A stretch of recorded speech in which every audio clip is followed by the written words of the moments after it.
Friends, आपका स्वागत है आपके अपने इस YouTube channel English side classes पर। फ्रेंड, आज हम आपके लिए नाउन चैप्टर से प्रॉपर नाउन के बाद प्रॉपर नाउन को लेकर आए हुए हैं और आज हम आपको बताएंगे कि प्रॉपर नाउन से किस प्रकार से आपके कॉम्पिटिटिव एग्जाम में प्रश्न बनते हैं। तो ध्यान से इस वीडियो को देखिएगा, पूरा देखिएगा। यदि आपको मेरी वीडियो पसंद आती है तो चैनल को सब्सक्राइब करना न भूलें, बेल आइकन को भी प्रेस कर लें ताकि सबसे पहले नोटिफिकेशन आपके पास पहुंचे। वीडियो को जितना अधिक हो सके लाइक करें और शेयर करें। तो फ्रेंड्स, हम अपनी क्लास को शुरू करते हैं। देखिए, हमने पिछली वीडियो में आपको बताया था जो नाउन है वो दो प्रकार की होती हैं, एक काउंटेबल है और दूसरी अनकाउंटेबल है। जो काउंटेबल नाउन है उसमें तीन प्रकार की नाउन आती हैं, प्रॉपर है, कॉमन है और कलेक्टिव है। जो अनकाउंटेबल नाउन है उसमें दो नाउन को इंक्लूड किया गया है, वह मटेरियल है और आवश्यक है। तो आज हम आपको काउंटेबल नाउन में प्रॉपर नाउन के बारे में पढ़ाएंगे। प्रॉपर नाउन के बारे में पूरे डिटेल से क्या कॉन्सेप्ट है, क्या ट्रिक है, कैसे क्वेश्चंस बनते हैं, सारी बातों को आज हम यहीं पर डिस्कस करेंगे। आशा करते हैं कि इस वीडियो को देख लेने के बाद आपको किसी भी वीडियो को देखने की कोई भी आवश्यकता नहीं होगी। तो फ्रेंड्स, शुरू करते हैं। देखिए, काउंटेबल नाउन में जो पहली नाउन आपकी है प्रॉपर नाउन है। प्रॉपर नाउन है। यदि प्रॉपर नाउन के मीन्स की बात करते हैं, के मीनिंग की बात करते हैं, तो इसका अर्थ होता है व्यक्तिवाचक संज्ञा।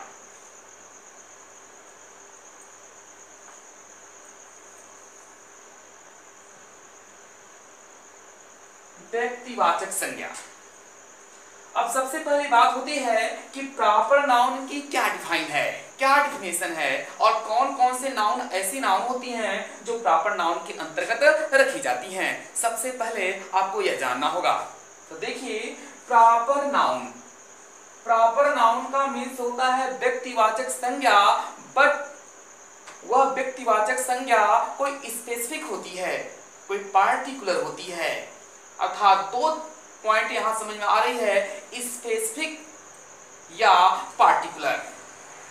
अर्थात ऐसे व्यक्ति जो पार्टिकुलर हो, ऐसे थिंग्स जो पार्टिकुलर हो, ऐसे प्लेस जो पार्टिकुलर हो, वह प्रॉपर नाउन के अंतर्गत रखी जाती हैं।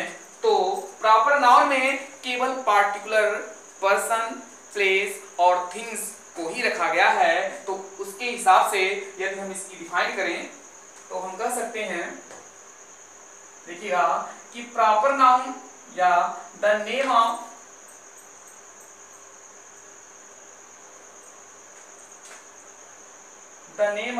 Particular person, place or things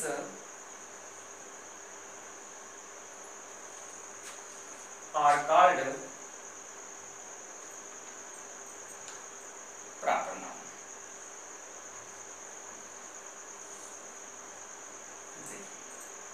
The name of particular person, विशेष व्यक्ति, विशेष प्लेस या विशेष थिंग्स के नाम को ही क्या कहा जाता है? प्रॉपर नाउन कहा जाता है। प्रॉपर नाउन कहा जाता है। जैसे यदि हम आपको एग्जांपल करवाएं तो प्रॉपर नाउन के अंतर्गत कौन कौन से आते हैं? नेम ऑफ पर्सन जो पार्टिकुलर हो, जैसे आप किसी का भी नाम ले सकते हैं। जैसे हमने कहा राम है, श्याम है, गीता है, इत्यादि नेम ऑफ पर्सन है। दूसरी पॉइंट इसमें आती है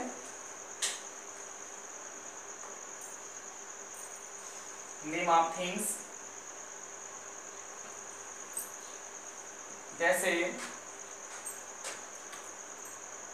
दी गंगा है, दी यमुना है,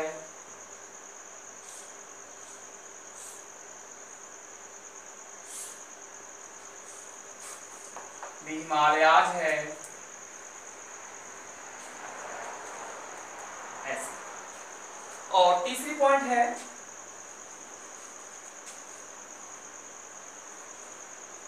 नेम ऑफ प्लेस, जैसे अपना शहर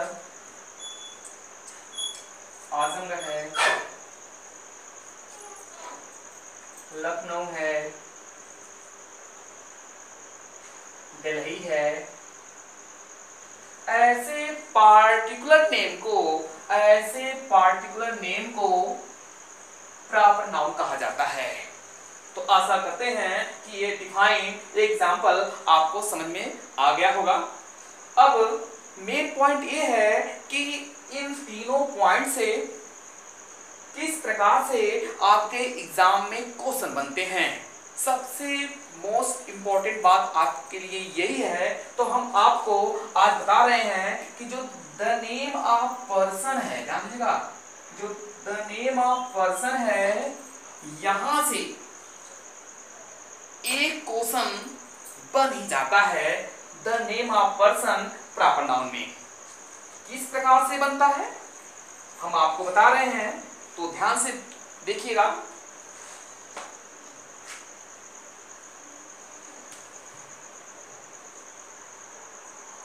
देखिए नेम ऑफ पर्सन, अगर हम प्रॉपर नाउन में की बात करते हैं और प्रॉपर नाउन में नेम ऑफ पर्सन, देखिए नेम ऑफ पर्सन से क्वेश्चन बनता है, इसलिए हम ज्यादा फोकस इसी पर करेंगे।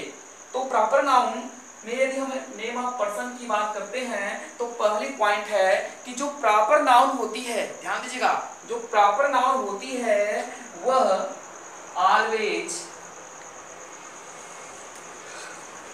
सिंगुलर नंबर में होती है।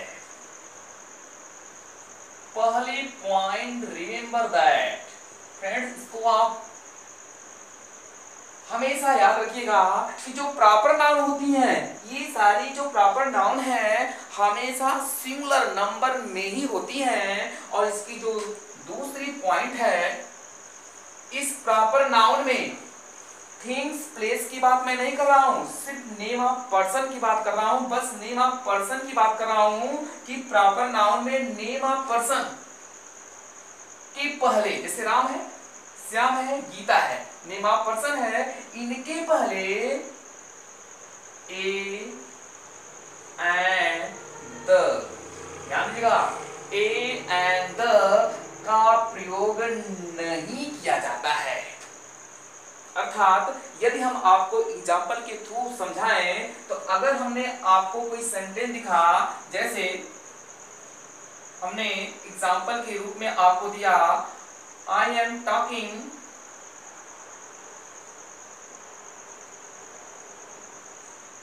With Ram, with the Ram, अगर हमने ऐसा सेंटेंस लिखा, देखिए राम नाउन है, प्रॉपर नाउन है, लेकिन ये नेम ऑफ पर्सन है, क्या द का प्रयोग होगा?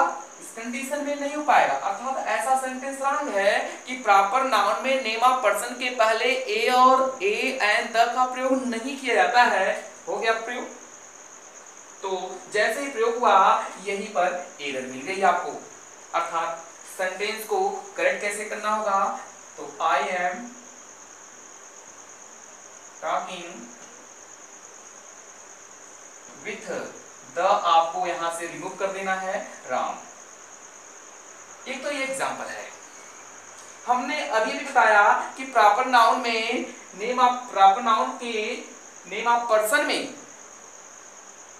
या प्रॉपर नाउन की नेम ऑफ पर्सन के पहले ए और एन द का प्रयोग नहीं किया जाता है। लेकिन एक कंडीशन है जहां से क्वेश्चन पूछ लिए जाते हैं, उस कंडीशन को आप ध्यान से वॉच करिए, ध्यान से देखिए कि कौन सी कंडीशन है कि प्रॉपर नाउन में नेम ऑफ पर्सन के पहले ए एंड द में से किसी एक का प्रयोग कर दिया जाता है। वो पॉइंट आप ध्यान से देखिए और वहीं से क्वेश्चन आपके एग्जाम में बन जाते हैं। तो देखिएगा, एक एग्जांपल मैं आपको और समझा रहा हूं। जैसे मैंने कहा the Shakespeare, William Shakespeare was a playwright नाटककार। अब आप देख रहे हैं कि ये भी एक प्रॉपर नाउन है, यहां भी इसने द का प्रयोग किया। जैसे सेंटेंस यह इनकरेक्ट हो गया, वैसे सेंटेंस यह भी क्या हो जाएगा, इनकरेक्ट होगा। तो इसका करेक्ट क्या होगा, तो हमें लिखना पड़ेगा शेक्सपियर was a playwright। देखिए ये सेंटेंस आपका सही है, लेकिन कैसे पूछेगा आपसे क्वेश्चन ये, तो ध्यान दीजिएगा, मैं बता रहा हूं आपको। यदि प्रॉपर नाउन में नेम ऑफ पर्सन को कॉमन नाउन की तरह प्रयोग कर दिया जाए, अर्थात किसी व्यक्ति को किसी व्यक्ति की संख्या दे दी जाए, तो उस कंडीशन में नेम ऑफ पर्सन के पहले आर्टिकल ए और एन तो नहीं, लेकिन द का प्रयोग किया जाता है। बात ध्यान सुनिएगा, मैं कह रहा हूं कि जब किसी भी व्यक्ति के नाम को किसी व्यक्ति के नाम से तुलना कर दी जाती है या उसे मान लिया जाता है वह व्यक्ति, तो उस कंडीशन में उस प्रॉपर नाउन के पहले द का प्रयोग कर दिया जाता है। लेकिन वो कंडीशन कैसी होनी चाहिए, ध्यान दीजिएगा, ट्रिक के साथ मैं आपको बता रहा हूं।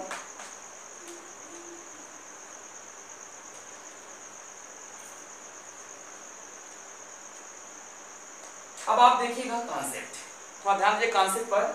तो मैं बता रहा हूं कि एक सब्जेक्ट हो, एक वर्ब हो और यहां पर ऑब्जेक्ट हो या अदर वर्ड हो, ऐसे सेंटेंस की रचना हो और यहां पर नेम ऑफ पर्सन का प्रयोग किया गया हो। ध्यान दीजिएगा, यहां पर नेम ऑफ पर्सन का प्रयोग किया गया हो और ट्रिक समझिएगा, ये जो वर्ब है यह वर्ब टू बी हो।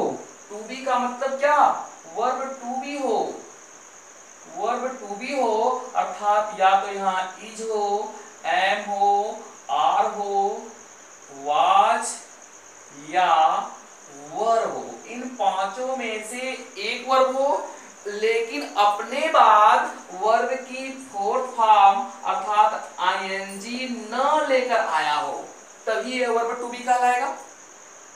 अगर सब्जेक्ट हो, सब्जेक्ट के प्लेस पर नेम ऑफ पर्सन हो और यह वर्ब टू बी हो, अर्थात इज, एम, आर, वाज, वर हो, लेकिन इसके बाद वर्ब की आईएनजी फॉर्म न हो और इस ऑब्जेक्ट के प्लेस पर भी एक नेम ऑफ पर्सन हो, नेम ऑफ पर्सन हो और इस नेम ऑफ पर्सन था इस व्यक्ति को यह व्यक्ति मान लिया गया हो, तो इस कंडीशन में यहां पर हम द का प्रयोग कर देंगे और यहीं से ध्यान दीजिएगा, यहीं से क्वेश्चन बन जाते हैं। आप जानते हैं कि ये भी नेम ऑफ पर्सन है, प्रॉपर नाउन है, आपको पता है कि आर्टिकल आएगा नहीं, आपको पता है कि आर्टिकल हम प्रयोग करेंगे नहीं, लेकिन यह ऐसी कंडीशन है जहां किसी व्यक्ति के नाम के पहले भी द का प्रयोग कर दिया जाता है। जैसे अगर हमने कहा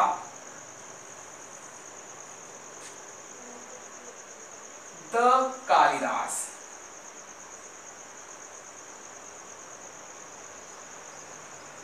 was an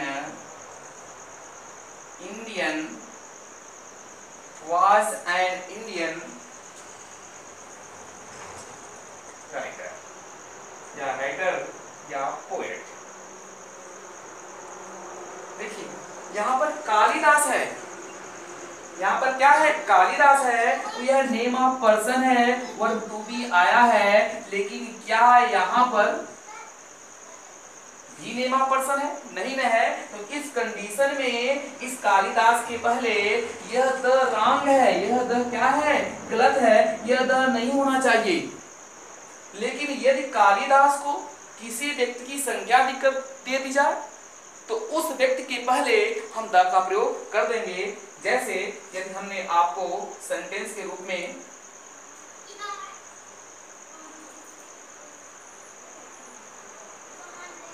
एक क्वेश्चन दिया, हमने दूसरा एग्जांपल आपको दिया, हम लिख रहे हैं कालिदास।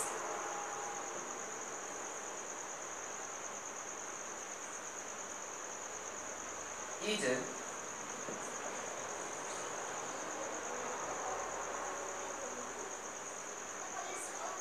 Shakespeare of India. एक क्वेश्चन है, अब कॉन्सेप्ट ला दीजिए। कालिदास हमने लिखा था name of person, name of person है, फिर हमने वर्ब टू बी, पांचों में से ये मिल गया, आईएनजी नहीं ले आया, वर्ब टू बी का लाया। और देखिए ये एक नाम और आया हुआ है, बस यही से क्वेश्चन बनते हैं। शेक्सपियर भी नेम ऑफ क्या है, पर्सन ही है, यह भी तो नेम ऑफ पर्सन ही है। तो कह रहा है जब एक नेम ऑफ पर्सन यहाँ हो, एक नेम ऑफ पर्सन यहाँ हो और बीच में क्या आया हो, वर्ब टू बी आया और ट्रिक है, तो इसी नेम ऑफ पर्सन के पहले द का प्रयोग कर देते हैं। अब द का प्रयोग नहीं किया गया है, इसलिए सेंटेंस क्या हो गया है, रॉन्ग हो गया है। तो इसका करेक्ट क्या होगा, इसका करेक्ट क्या होगा, तो हमें क्या करना है, कालिदास इज माना गया है यह टू द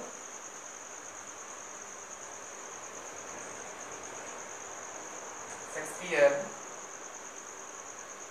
ऑफ इंडिया, ऐसा सेंटेंस है, तो ये सेंटेंस क्या होगा, करेक्ट होगा। तो इस पॉइंट को आप बहुत ही ध्यान से देखिएगा और इसको कॉपी में कहीं पर आप नोट डाउन कर लीजिएगा, क्योंकि यह आपके लिए बहुत ही मोस्ट इंपॉर्टेंट पॉइंट है, जिसको आपको समझना बेहद ही कंपल्सरी है, बेहद ही जरूरी है। तो यदि यह प्रॉपर नाउन आपको पूरी तरह से समझ में आ रहा है, यहाँ से किस प्रकार से क्वेश्चन आपके एग्जाम में बनते हैं, यह बात समझ में आ रही है, तो चैनल को जरूर सब्सक्राइब करें। मिलते हैं नेक्स्ट वीडियो में, तब तक के लिए धन्यवाद।